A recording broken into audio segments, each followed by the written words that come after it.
The Calloway family knew how to throw a party. Grandpa Raymond was turning 75, and my Aunt Cheryl had rented the entire back pavilion of Harborview Estate. White linen tablecloths, a live jazz quartet, catered food from a restaurant downtown that had a 3-month waitlist. 200 people. Half of them family, half of them Grandpa's colleagues from 32 years in civil engineering. It was the kind of event that made the family feel important, and the Calloways loved feeling important more than almost anything else. I arrived alone in a dark navy suit I'd bought off the rack 3 years ago and never bothered to replace. My car was a leased sedan, silver, unremarkable. I parked between a Range Rover and a Mercedes and walked in carrying a card with a handwritten note and a gift I'd arranged separately. A private endowment in Grandpa Raymond's name at the university where he'd gotten his engineering degree. $50,000, seated quietly 2 weeks before the party. He'd received the letter from the university the following Monday. I didn't mention it to anyone. That's how I do most things. My name is Marcus Calloway. I'm 34 years old. I run a boutique investment management firm called Calloway Capital Partners, which, despite sharing my last name, none of my extended family knows I founded. To them, I'm the quiet cousin who works in finance, which they've always interpreted to mean I process paperwork somewhere in a glass building and collect a modest salary. I don't correct them. I learned a long time ago that the less my family knows about what I've actually built, the more peacefully I can build it. I found Grandpa Raymond near the bar, already holding court with 3 of his old colleagues, laughing at something one of them had said. He was a tall man, still straight-backed at 75, with white hair and the same sharp eyes that I apparently inherited. When he saw me, he excused himself and walked over. "Marcus." He shook my hand and pulled me into a hug. "You actually came." I said I would. "Your word means something." He said it quietly, like a reminder directed somewhere over my shoulder. I didn't turn around to see who was standing behind me. I already knew.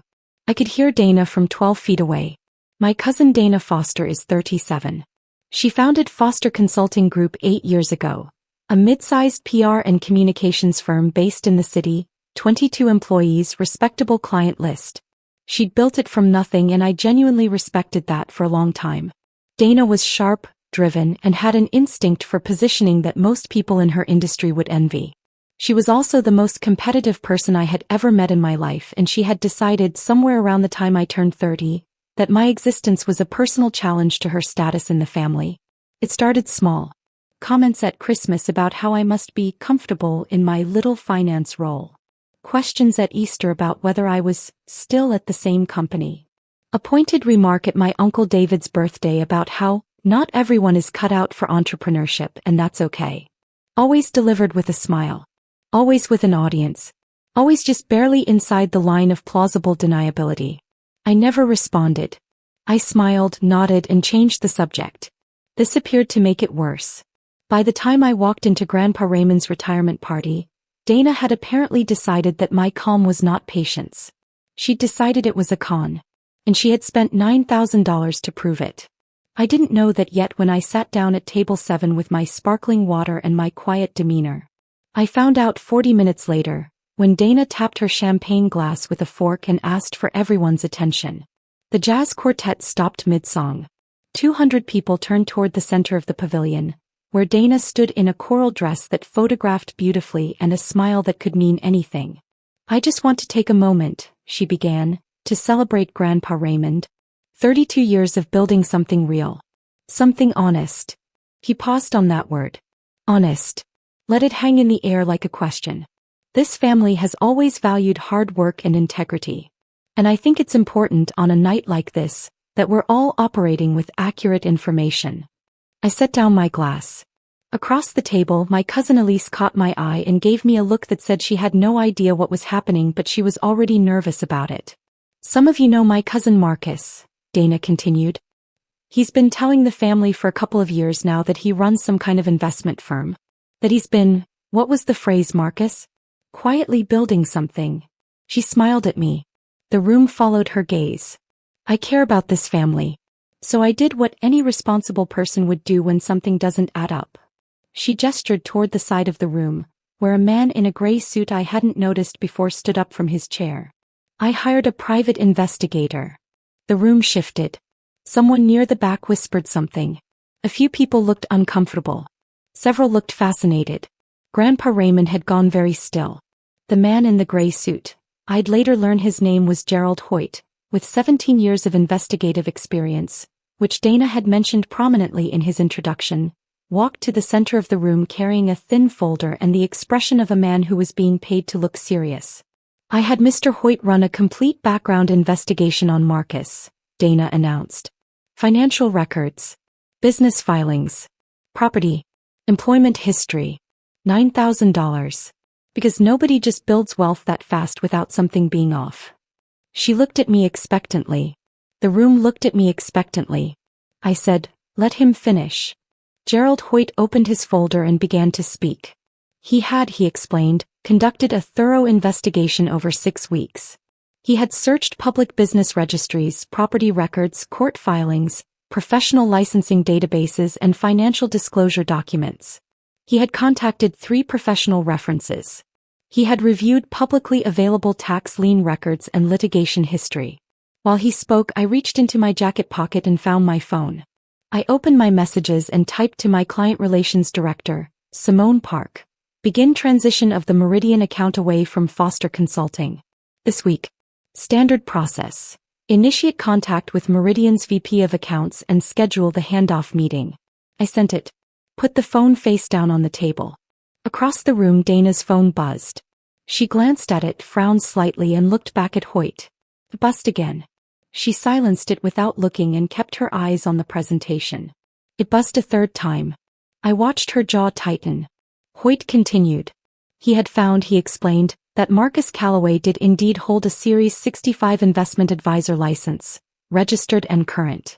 He had found a business entity, Calloway Capital Partners LLC, registered with the state 7 years ago. He had found a professional office address in the financial district, lease records confirmed. He had found no litigation, no liens, no fraud complaints, no disciplinary actions with any regulatory body, no criminal record of any kind. He closed the folder. In summary, Gerald Hoyt said with the tone of a man who had not enjoyed this assignment and was relieved to be finished with it, I found nothing inconsistent with Mr. Calloway's stated professional background. The room was quiet. Dana's phone buzzed a 4th time. Then a 5th. Then a 6th. Here is what Gerald Hoyt's $9,000 investigation did not find, because I had built things in a way that a standard background check was never designed to reach. He did not find that Calloway Capital Partners manages just under $400 million in assets across its client portfolio. The firm's AUM, assets under management, is not a public record. Doesn't need to be. We are a private investment advisor registered at the state level, serving institutional and high net worth clients, and our financial performance is the business of our clients and our regulators. Not Gerald Hoyt. He did not find that one of those clients, the Meridian Group, a privately held commercial real estate development company based in the city, had been a client of Foster Consulting Group for 4 years. Dana's firm managed all of Meridian's external communications, press strategy, and investor relations messaging. The contract was worth, in its most recent renewal, $3.3 million annually. It was, by a significant margin, Foster Consulting's largest account. I knew this because Meridian's principal, a woman named Catherine Hale, had been my client for 6 years. We had built a professional relationship over hundreds of conversations, quarterly reviews, and one very difficult market correction in 2022 that I had guided her portfolio through without a single panicked phone call on her end. Catherine trusted me the way that serious people trust the professionals who protect their money quietly and well. When she told me about 14 months ago that she was looking for a new PR firm and asked whether I had any thoughts, I mentioned that Foster Consulting did good work. I believed that to be true at the time. She took the meeting. She signed the contract. I had not known then what I know now about how Dana talks about me at family events. He did not find that I hold a minority equity stake in 2 commercial properties in the financial district, purchased through a holding company that shares no name with me personally. Combined current valuation, approximately $6.8 million. He did not find that 3 of the past 5 years, I have been named to a regional business journal's list of top wealth managers under 40. The feature runs in a publication that Dana's family doesn't read, in a category they don't follow, with my photograph above a caption that describes what I do in language precise enough to be accurate and boring enough that no one at a family party would ever frame it for the wall. None of this is a secret exactly. It is simply not announced. There is a difference. The Calloways had always confused quietness with smallness. It was an understandable mistake. I had never tried very hard to correct it. Until tonight, Dana had been correcting it for me, in the wrong direction, loudly and with props.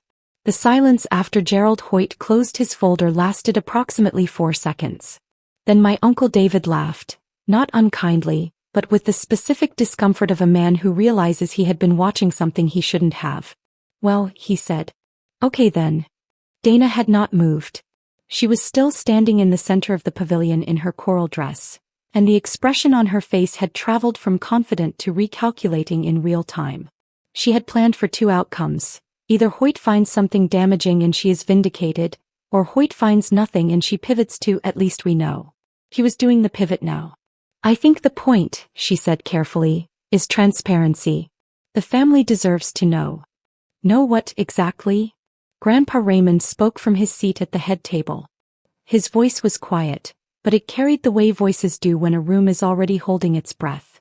What did you expect him to find, Dana? She opened her mouth. Because what I'm seeing, Grandpa continued, is that my granddaughter spent $9,000 at my retirement party to investigate my grandson. He set down his fork. In front of 200 people. He picked up his napkin, folded it once and placed it beside his plate. I'd like to enjoy the rest of my evening. It was not a loud statement. It was not a dramatic one. It was the quiet, final kind, delivered by a man who had spent 32 years knowing the difference between a load-bearing wall and decoration, and had no patience for confusing the two. Dana sat down. Her phone buzzed again. This time she looked at it. And the color changed in her face.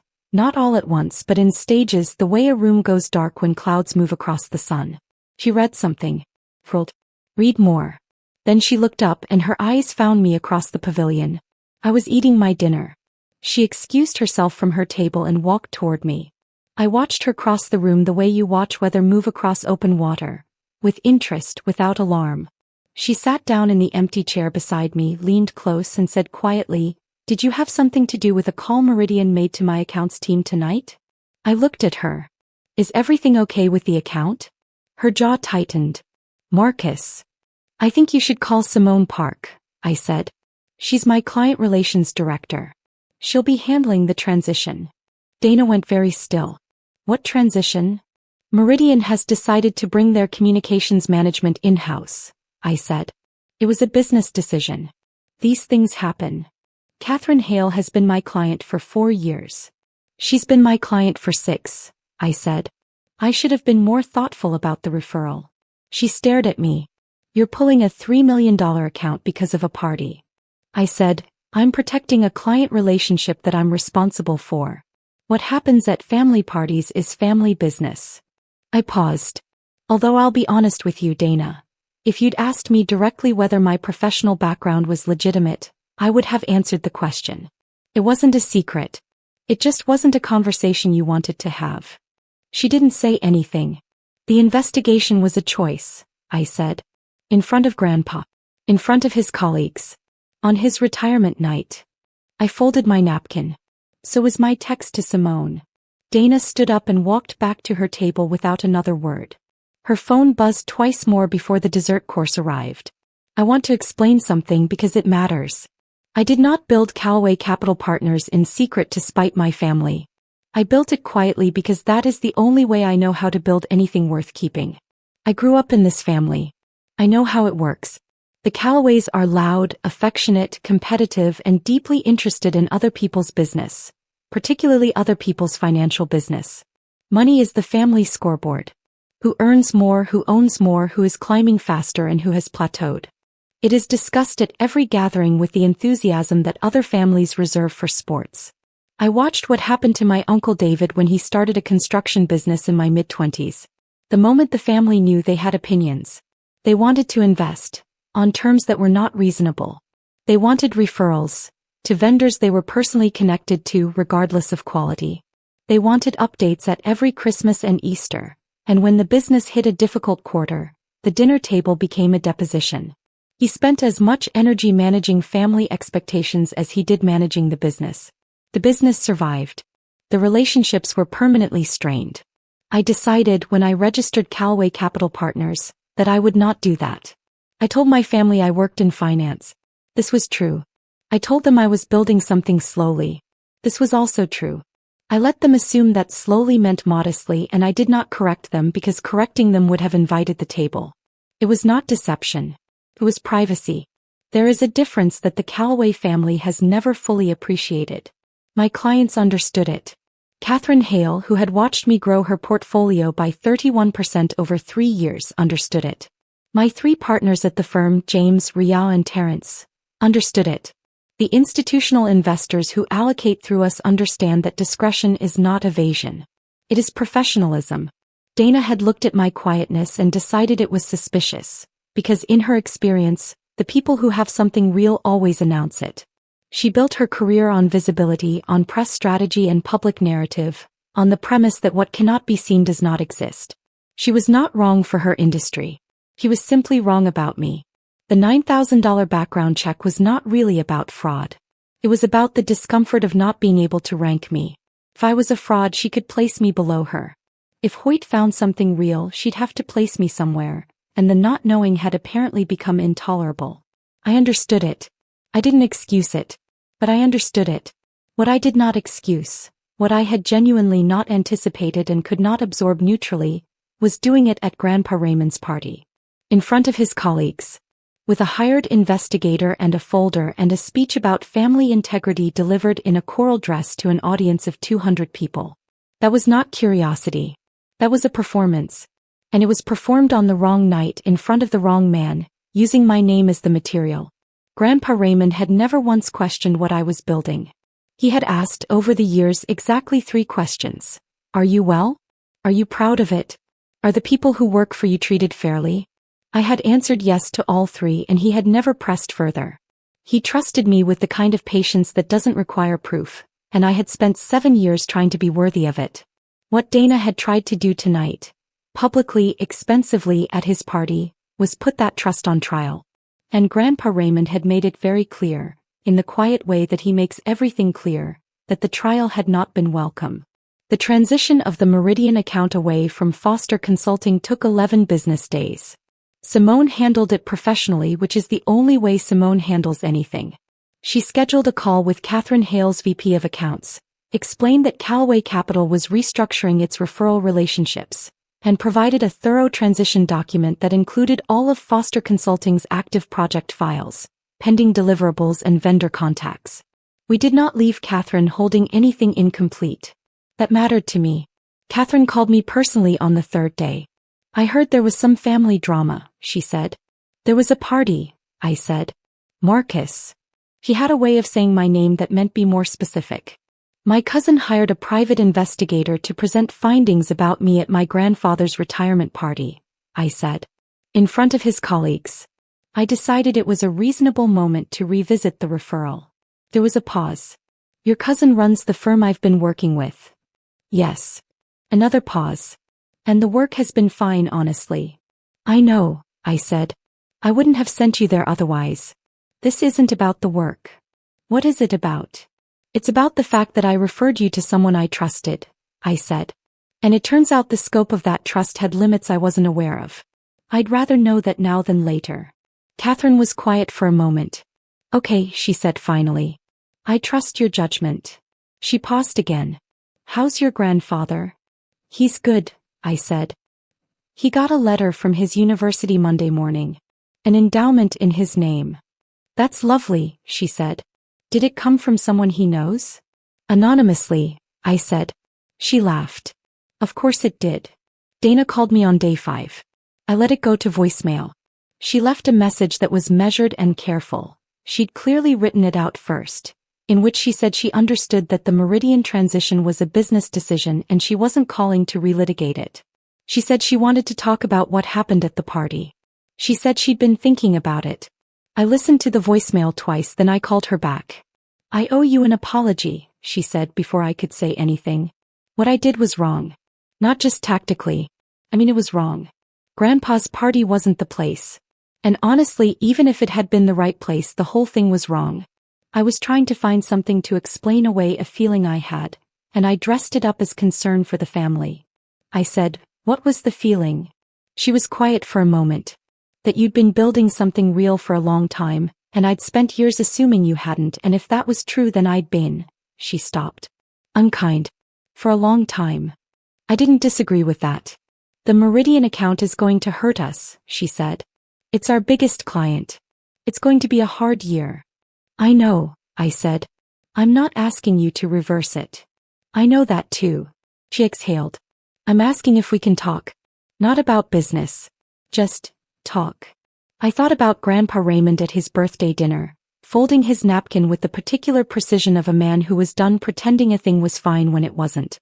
I thought about the way he had said I'd like to enjoy the rest of my evening and the way the room had felt it. Yeah, I said. We can talk. The story moved through the family the way stories do. In pieces from different angles with details added and subtracted depending on who was telling it and to whom. My Aunt Cheryl's version focused on how uncomfortable it had been for the guests.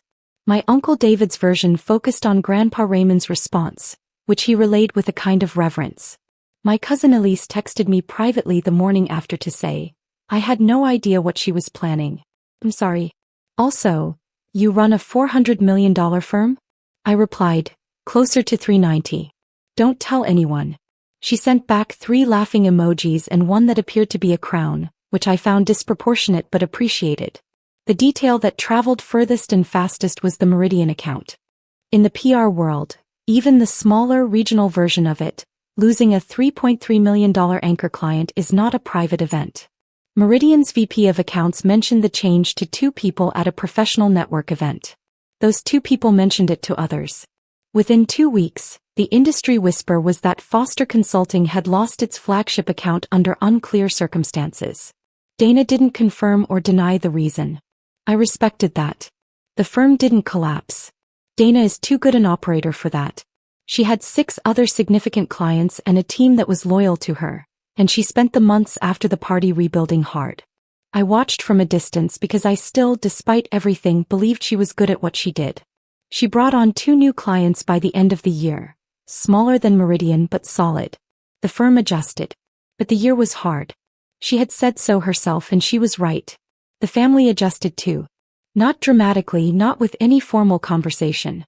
But the tone shifted in the particular way it shifts when something has been said aloud that cannot be unsaid. The questions at gatherings became more careful. When Marcus builds something quietly, the implication had been Marcus builds nothing. After the party, that implication no longer had a comfortable home in the room. Grandpa Raymond called me the Monday after his party, the morning he received the university letter. Did you do this? He asked. Anonymously, I said. He laughed, the same laugh from the party, warm and unhurried. Your word means something, he said. Not to me this time. To himself, I think. Like he was confirming something he'd always believed and was glad to have confirmed. How was the rest of the party? I asked. Good, he said. Jazz was excellent. Food was excellent. Pause. The investigator left early.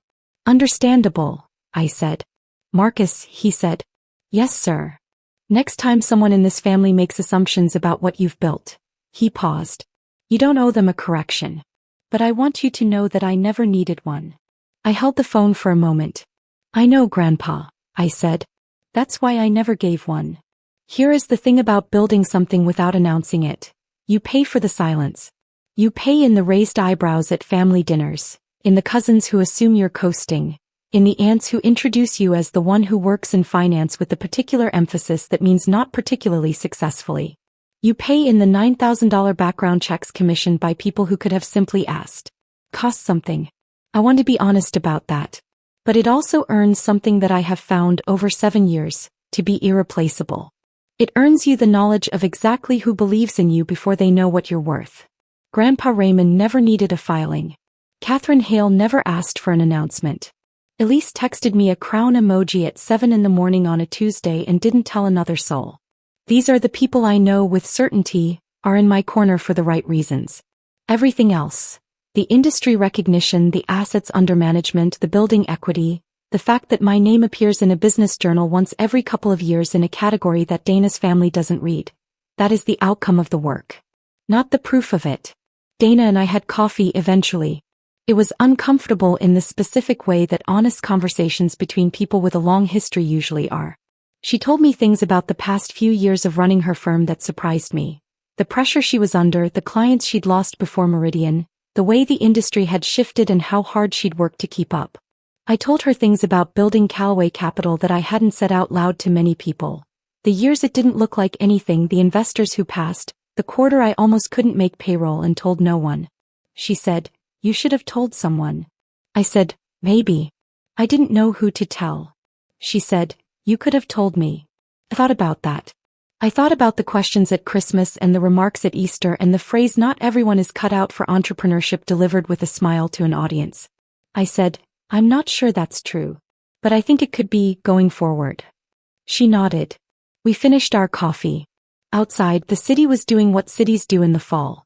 Cooling, quieting, preparing for the version of itself that arrives when the leaves are gone and everything that was obscured by summer becomes briefly, starkly visible. I walked back to my car, drove to the office and sent Simone a note thanking her for handling the Meridian transition with her usual precision. Then I opened my calendar and blocked the last Saturday of November. Grandpa Raymond's family Thanksgiving. I would be there.